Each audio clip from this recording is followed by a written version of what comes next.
सुप्रभातम, स्वागत है आपका इस विशेष कार्यक्रम में जिसमें हम आपके लिए लेकर आते हैं भारतीय ज्ञान परंपरा, जीवन के लिए उपयोगी योग, स्वस्थ जीवन शैली का महत्व और आपको बताते हैं बेहतर स्वास्थ्य पाने के प्रभावशाली उपाय। साझा करते हैं आपके साथ संस्कृत का ज्ञान, साथ ही होती है भारतीय संस्कृति की झलक। मैं हूं किरण भारद्वाज।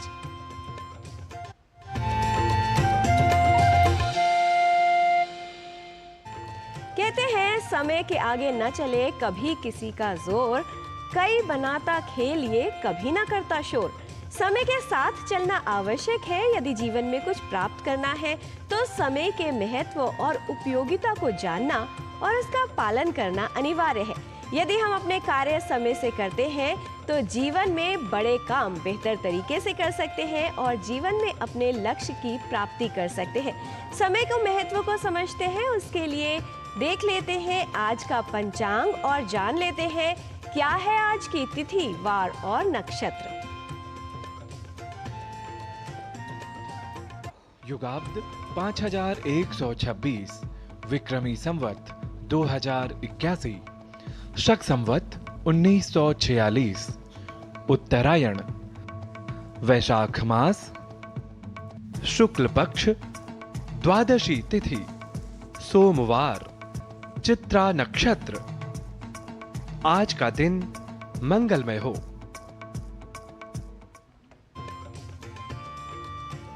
जीवन में सभी कार्य को ठीक तरह से करने के लिए समय का सही प्रबंधन उपयोगी होता है। ठीक उसी तरह से हमारे विचार कैसे हैं ये भी बेहद महत्वपूर्ण है। कहा जाता है कि अलग सोच, अलग विचार व्यक्ति को भिन्नता प्रदान करते हैं, उसे एक अलग मार्ग पर ले जाते हैं और सफलता के शिखर तक पहुंचाते हैं। मानव सोच या विचार उस पर निर्धारित करते हैं कि वो किस तरफ अपना ध्यान केंद्रित करता है। कहा जाता है हमारा ध्यान जिस ओर जाता है हमारी ऊर्जा भी उसी ओर प्रवाहित होने लगती है। इसलिए निरंतर अपने विचारों को सकारात्मक बनाने की प्रयत्न करना चाहिए और इसके लिए आवश्यक है कि अपना ध्यान अच्छे, प्रेरणादायक और सकारात्मक विचारों पर लगाया जाए। आरभेतैव कर्माणि श्रान्तः श्रान्तः पुनः पुनः कर्माण्यरभमाणं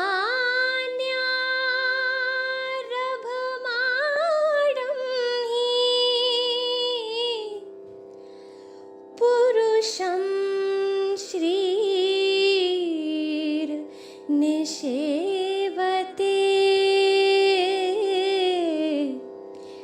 पुरुषं श्रीर्निषेवते।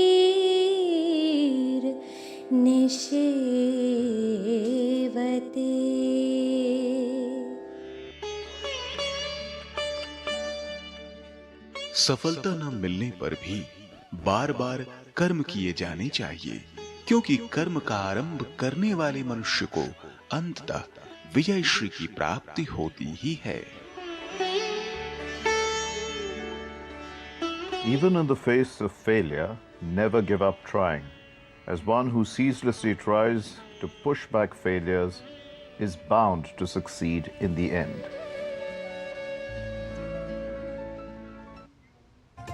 भारतीय ज्ञान परंपरा और हमारे पुरातन ग्रंथ वेदों में तुलसी के अद्वितीय गुणों के कारण उसे औषधि में सर्वश्रेष्ठ माना गया है।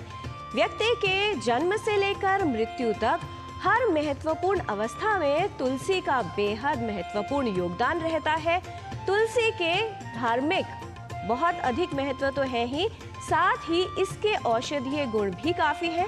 इसलिए वैज्ञानिक दृष्टिकोण से देखा जाए तब भी हमारे स्वास्थ्य को बेहतर रखने के लिए, रोगों से बचाव में और संक्रमण से लड़ने के लिए तुलसी को बेहद उपयोगी माना जाता है। तुलसी के क्या महत्व हैं, आइए समझते हैं इस विशेष रिपोर्ट के माध्यम से।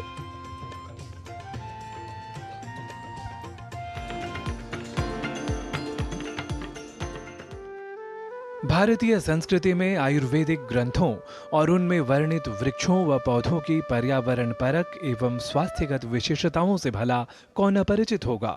इन्हीं विशेषताओं को बतलाने में अपने आप में समर्थ है तुलसी। जहां एक ओर तुलसी का धार्मिक महत्व है तो वहीं दूसरी ओर विज्ञान के दृष्टिकोण से तुलसी एक औषधि है।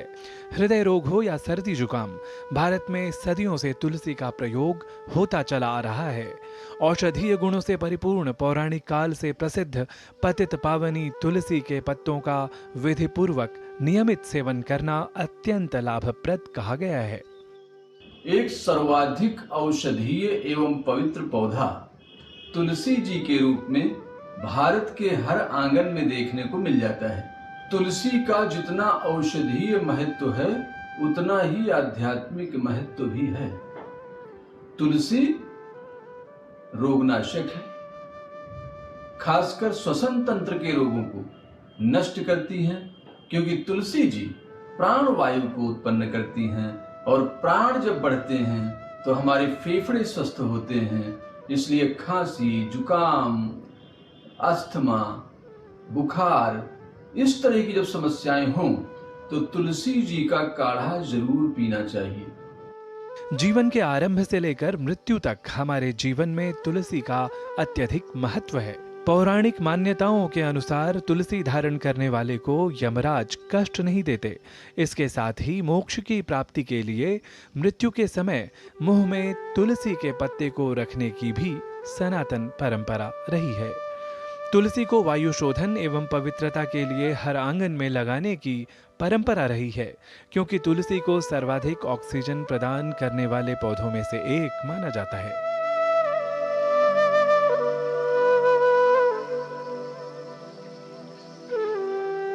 समग्रता से कहें तो तुलसी का पर्यावरण से घनिष्ठ संबंध है। तुलसी के पास हानिकारक जीवाणु, विषाणु या कीड़े मकोड़े नहीं पनपते। यह घातक कृमियों और कीटों को नष्ट करती है। भोजन में भी तुलसी का भोग पवित्रता का कारक माना गया है। महर्षि चरक के द्वारा रचित चरक संहिता में तुलसी के गुणों का वर्णन कुछ इस प्रकार है। हिक्काकाश विषश्वास पार्श्वशूल विनाशनः पित्तकृत कफवातघ्नः सुरसः पूतिगंधः। अर्थात तुलसी हिचकी, खांसी, विषाक्त श्वास और पार्श्वशूल को नष्ट करती है। यह पित्तकारक, कफवात नाशक, रस प्रदायक और दुर्गंध नाशक भी है।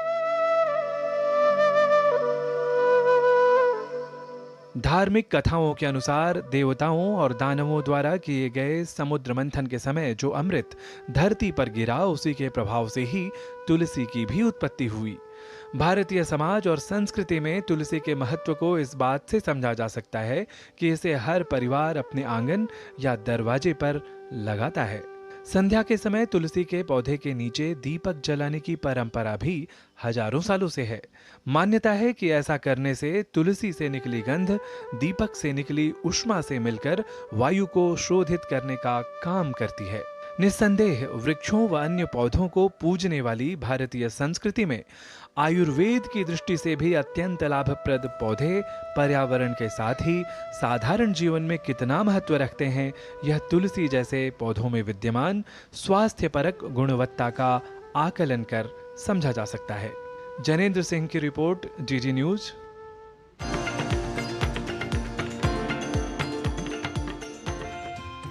सनातन धर्म का पालन करने वाले प्रत्येक घर में तुलसी का पौधा लगाया जाता है, उसकी पूजा करने का विधान है। तुलसी को कई तरह से प्रयोग किया जाता है, न सिर्फ रोगों और संक्रमण से बचाव के लिए। श्वसन संबंधी रोग हो जाए या संक्रमण हो जाए, सर्दी खांसी जैसी कोई समस्या हो जाए तो तुलसी के काढ़े का प्रयोग किया जाता है। वहीं तुलसी को शुद्धिकरण के लिए भी प्रयोग किया जाता है। पूजा हो या महत्वपूर्ण कार्य, तुलसी का उसमें योगदान भी है और महत्व भी। जिस तरह से स्वास्थ्य वर्धक तुलसी का उपयोग हमारे जीवन में कई रोगों को दूर करता है, ठीक उसी प्रकार स्वास्थ्य को बेहतर रखने के लिए व्यायाम का विशेष महत्व है। लेकिन गर्मियों के मौसम में यदि आप व्यायाम कर रहे हैं और ऐसा करते समय कुछ लापरवाही हो जाए तो ये समस्या का कारण बन सकता है। स्वास्थ्य को ठीक रखने के लिए व्यायाम तो करना आवश्यक है, लेकिन गर्मियों में या अधिक तेज गर्मी में यदि आपको व्यायाम करना है इस मौसम में विशेष तौर पर व्यायाम करते समय किन बातों का ध्यान रखना है, आइए आपको बताते हैं।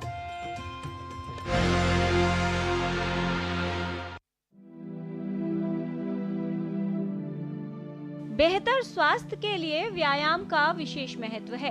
व्यायाम करने से शारीरिक सक्रियता बढ़ती है और रोग का खतरा कम होता है।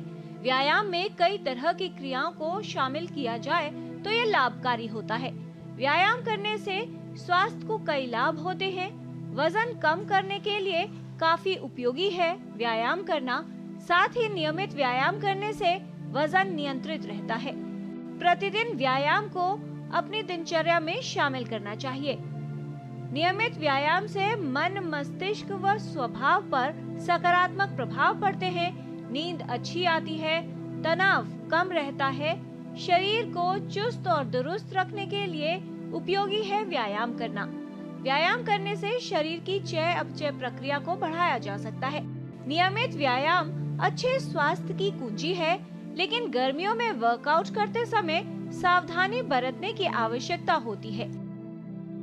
गर्मी के मौसम में पसीना बहुत आता है और जब व्यक्ति को पसीना आता है तो उसमें शरीर से पानी का लॉस होता है और नमक का भी लॉस होता है। हमारे शरीर से नमक और पानी निकलते हैं, तो इनकी कमी न होने दें, इसके लिए ज़रूरी है कि आप नियमित रूप से पानी का सेवन करते रहें और खान पान में नमक की मात्रा थोड़ी सी बढ़ा दें। हम सलाह देते हैं कि एक्सरसाइज करने वाले व्यक्ति को गर्मियों में अपने साथ एक वाटर बॉटल रखनी चाहिए ताकि वो फ्लूइड रिप्लेसमेंट कर सके पानी पीने से। दूसरा इम्पॉर्टेंट चीज़ ध्यान में रखने की है कि कंफर्टेबल कपड़े पहने हों, टी शर्ट हो या ट्रैक पैंट्स हों, वो कंफर्टेबल हों, बहुत टाइट फिटिंग ना हो। और ये अगर सूती हों तो और अच्छा, क्योंकि सूती कपड़ा हमारी स्किन के लिए और ख़ास तौर से गर्मियों के मौसम में बहुत उपयुक्त रहता है। अधिक तापमान में तीव्र गति वाली क्रियाएं करने से लू लगने की संभावना होती है। निर्जलीकरण का खतरा हो सकता है और कई अन्य स्वास्थ्य समस्याएं परेशान कर सकती हैं। गर्मियों में व्यायाम करना हो तो कुछ बातों का ध्यान रखना आवश्यक है। यदि गर्मियों में व्यायाम करते समय लापरवाही की जाए तो ये समस्या का कारण बन सकता है। नियमित व्यायाम करना तो स्वास्थ्य के लिए उपयोगी है ही, साथ ही आवश्यक है कि व्यायाम सही तरीके से किया जाए। पैदल चलना उपयोगी हो सकता है। सप्ताह में कम से कम 5 दिन 30 से 45 मिनट पैदल चलें। व्यायाम की शुरुआत वार्म अप से करें। शुरुआत में 5 से 10 मिनट सामान्य गति से चलें। अगले 20 मिनट तक तेज गति से चलें या ब्रिस्क वॉक कर सकते हैं। इस अवस्था में हृदय और श्वास की गति बढ़नी चाहिए। इसके बाद अंतिम अवस्था में कूल डाउन फेज यानी सामान्य गति से चलना चाहिए। जॉगिंग, साइकिलिंग या स्विमिंग करना उपयोगी है। लगभग 45 मिनट प्रतिदिन व्यायाम करने से स्वास्थ्य के लिए कई लाभ होते हैं। गर्मियों के मौसम में व्यायाम करना तो आवश्यक है, साथ ही ये ध्यान रखना होगा कि कौन सी सावधानियां रखने से स्वास्थ्य को व्यायाम के साथ ठीक रखा जा सकता है। आप बाहर धूप में एक्सरसाइज करके आए हैं, आउटडोर एक्सरसाइज करके आए हैं, एकदम से एयर कंडीशन कमरे में जाएंगे तो तापमान में अचानक बहुत अधिक परिवर्तन मांसपेशियों में क्रैम्प्स ला सकता है। क्रैम्प्स की संभावना शरीर से पानी और नमक निकलने की वजह से भी अधिक होती है। या आप एयर कंडीशन जिम में एक्सरसाइज कर रहे हैं बहुत देर तक, उसके बाद अचानक बाहर गर्मी में तपती धूप में लू में न चले जाएं, तो तापमान का परिवर्तन ग्रेजुअल होना चाहिए, ना कि सडन और एक्सट्रीम। एक चीज़ और जो ध्यान में रखने की ज़रूरी है कि बाहर जब आप एक्सरसाइज करते हैं गर्मियों में तो तापमान बहुत अधिक होता है, लू चलती है, तो उसका हीट का भी एडवर्स इफेक्ट स्वास्थ्य पर पड़ सकता है। तो एक्सरसाइज करने के लिए आप दिन का वो समय चुनें जब बहुत अधिक गर्मी नहीं है। आप सुबह एक्सरसाइज कर सकते हैं या शाम को एक्सरसाइज कर सकते हैं जब तापमान बहुत अधिक नहीं होगा और आपके शरीर के टॉलरेंस के मुनाफिक उपयुक्त रहेगा। यदि आप स्वस्थ और बेहतर जीवन जीना चाहते हैं तो नियमित व्यायाम अवश्य करें। विशेष रूप से गर्मियों के मौसम में व्यायाम करते समय कुछ बातों का ध्यान रखें जिससे गर्मियों में भी आप सुरक्षित तरीके से व्यायाम कर सके। किरण भारद्वाज, डीडी न्यूज।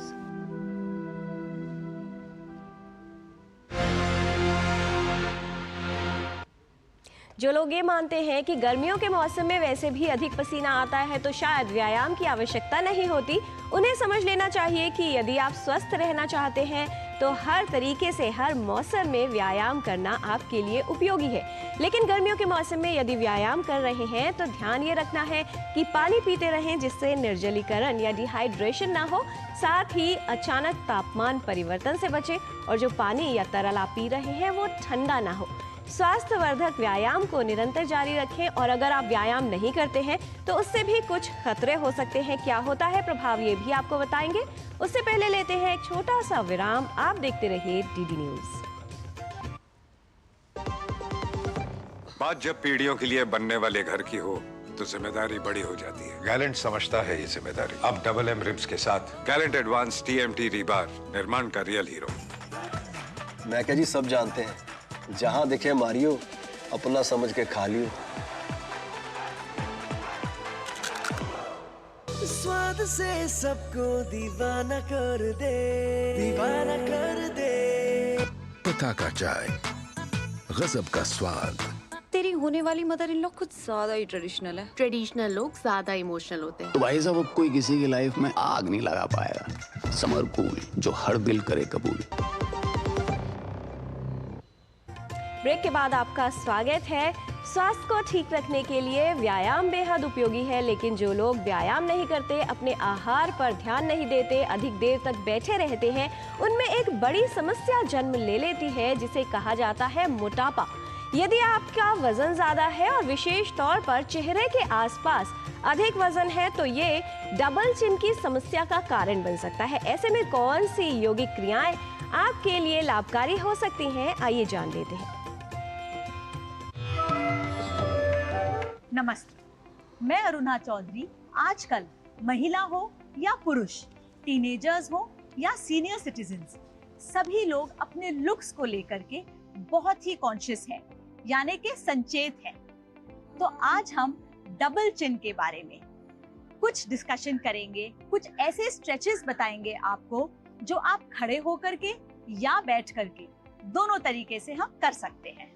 तो सबसे पहला स्ट्रेच, हमें अपने चिन से एक बड़ा सा बोल आकार बनाना है, इस तरीके से। तो चिन को नीचे करें, एक कंधे पे देखें, फिर धीरे धीरे ऊपर देखते हुए हमें दूसरे कंधे पे देखना है, फिर नीचे आ जाना है और इसी प्रकार से 4 से 5 बार हमें अपना चिन का गोलाकार बनाना है। अब इसी चीज को हम एंटी क्लॉक करेंगे और ये करते समय अपना मुंह, अपने लिप्स, अपने होठ बहुत कंफर्टेबली बंद रखने हैं।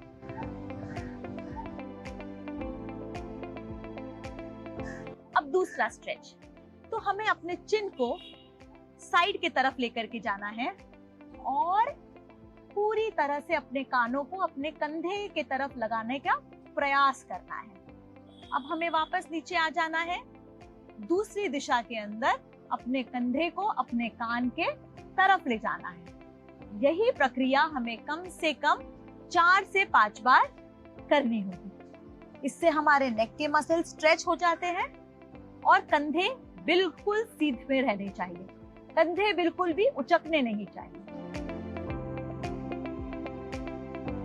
तो अब हम जानेंगे इसी विषय के ऊपर कुछ प्रैक्टिकल टिप्स गुरुमा हंसा जी योगेंद्र से। नमस्कार। डबल चिन, ये जो यहाँ टायर आ जाते हैं वो जरा सही नहीं दिखते। बहुत ज़रूरी है कि कुछ न कुछ करते रहना है। इसमें सबसे मुख्य बात है गर्दन की एक्सरसाइज। हर थोड़ी देर में गर्दन को ऊपर करना, वो एक चीज़। और दूसरा जॉ की एक्सरसाइज। जॉ को अलग अलग जगह घुमाओ, ऊपर नीचे और साइड में। जीभ को अलग अलग ढंग से घुमाओ, इससे यहाँ एक्सरसाइज मिलेगी। दिन में बहुत बार याद रख के ऊपर छत पर देख लेना, बहुत अच्छा रहेगा। अमुक आसन बहुत फ़ायदा करते हैं जो आपको करने ही चाहिए, जहाँ वहाँ से सर्कुलेशन बढ़ता है और मसल्स को खिंचाव मिलता है, थायराइड ग्रंथि ठीक होती है। और सबसे ज़्यादा भोजन पर ध्यान दीजिए, खाने में सोडियम ज़्यादा ना हो और शुगर ज़्यादा ना हो। ये दोनों चीज़ से वाटर रिटेंशन होता है और वज़न बढ़ता है। और इसीलिए बाहर की चीज़ें, रेडीमेड पैकेट्स की चीज़ें, उसमें सोडियम बहुत होता है, वो ना खाएं और मीठा ज़रा कम कर दें, तो इससे भी वज़न घटने में मदद मिलेगी। ओवरऑल वज़न कम हो जाएगा तो ये भी कंट्रोल में आ जाएगा। तो ये सब चीज़ों पर ध्यान देना है। नमस्कार। जीवन में योग का पालन, आहार को देखना और साथ ही व्यायाम करना, तनाव को दूर रखना आपको न सिर्फ स्वस्थ बनाता है बल्कि आपके व्यक्तित्व को और भी आकर्षक बना देता है, क्योंकि रोग आपसे दूर रहते हैं और आपकी त्वचा का निखार बरकरार रहता है। ठीक उसी तरह से भाषा हमारे भावों को व्यक्त करने का अच्छा तरीका है। जो भाव को भाषित करती है, विचारों को सुभाषित करती है, वो है भाषा। और संस्कृत भाषा जो है वो बेहद महान है और आवश्यक संस्कृत का ज्ञान है। आज इस संस्कृत शिक्षण में हम वर्तमान कालिक मध्यम पुरुष के तीनों वचनों के कुछ वाक्यों का अभ्यास करेंगे और इसके लिए चलते हैं संस्कृत पाठशाला में हमारे सहयोगी गवीश द्विवेदी के साथ।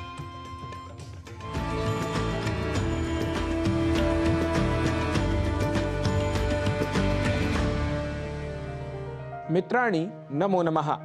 एतस्यां संस्कृतकक्षायां भवतां सर्वेषाम् अपि स्वागतम्। मम नाम गवीशः।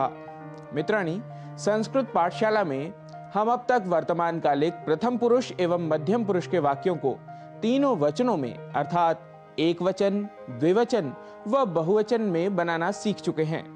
पहले जिस प्रकार हमने प्रथम पुरुष के तीनों वचनों में वाक्यों का अभ्यास किया था, आइए उसी प्रकार आज वर्तमान कालिक मध्यम पुरुष के वाक्यों का तीनों वचनों में अभ्यास कर लेते हैं। वाक्य यदि हो तुम नमस्कार करते हो, तो इसके लिए हमने सीखा था त्वम नमसि, त्वम नमसि अर्थात तुम नमस्कार करते हो। इसी वाक्य का द्विवचन रूप हमने सीखा था युवाम नमथः, युवाम नमथः अर्थात तुम दोनों नमस्कार करते हो। और बहुवचन में हमने सीखा था यूयम नमथ, यूयम नमथ अर्थात तुम तीन या तीन से अधिक नमस्कार करते हो। मित्रों, अब हमें इसी क्रम में मध्यम पुरुष वाक्यों के एक वचन, द्विवचन व बहुवचन रूप बनाने हैं।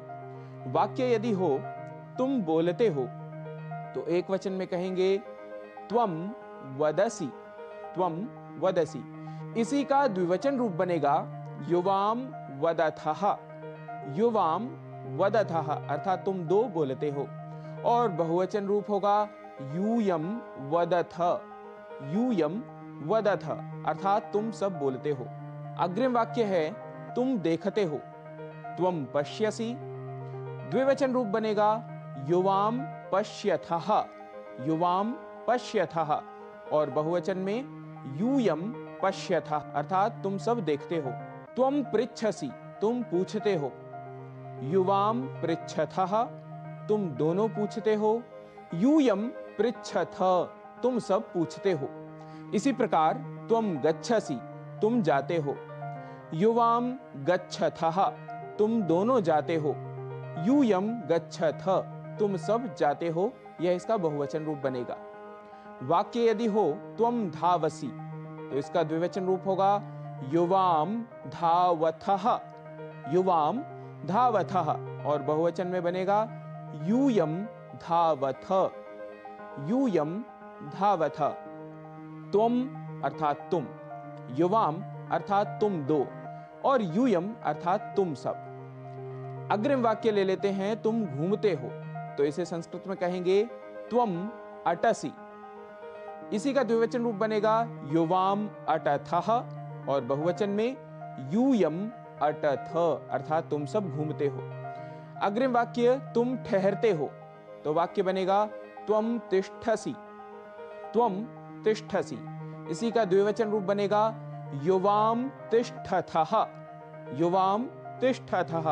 और बहुवचन में यूयम तिष्ठथ, यूयम तिष्ठथ अर्थात तुम सब ठहरते हो। यदि वाक्य बनाना हो तुम खेलते हो, तो कहेंगे त्वम क्रीडसि। द्विवचन में बना लेंगे युवाम क्रीडथः। और बहुवचन में यूयम क्रीडथ। मित्रों, ध्यान रखें मध्यम पुरुष की क्रियाओं के कर्ता क्रमशः त्वम, युवाम एवं यूयम ही होंगे।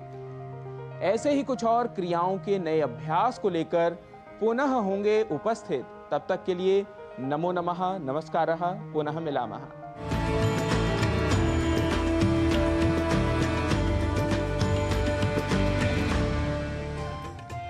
तो आप भी कुशलता प्राप्त करने के लिए संस्कृत भाषा का नियमित अभ्यास करते रहिए, इसे सीखने का प्रयत्न कीजिए, क्योंकि किसी भी कार्य को करने के लिए प्रयत्न करते रहना आवश्यक है। कुछ लोग भाग्य के सहारे सब कुछ छोड़कर बैठ जाते हैं और इंतजार करते हैं कि सही समय आएगा तो किसी कार्य को करेंगे, लेकिन सत्य ये है कि बिना प्रयत्न किए कोई काम नहीं होता, बिना योग्यता और गुणों के सम्मान नहीं होता। मत बैठो भाग्य के सहारे, क्योंकि बिना संघर्ष के कोई महान नहीं होता। अपने जीवन में प्रयत्न करते रहिए, मेहनत करते रहिए। और आज के कार्यक्रम में इतना ही। हमारी पूरी टीम को दीजिए अनुमति। नमस्कार।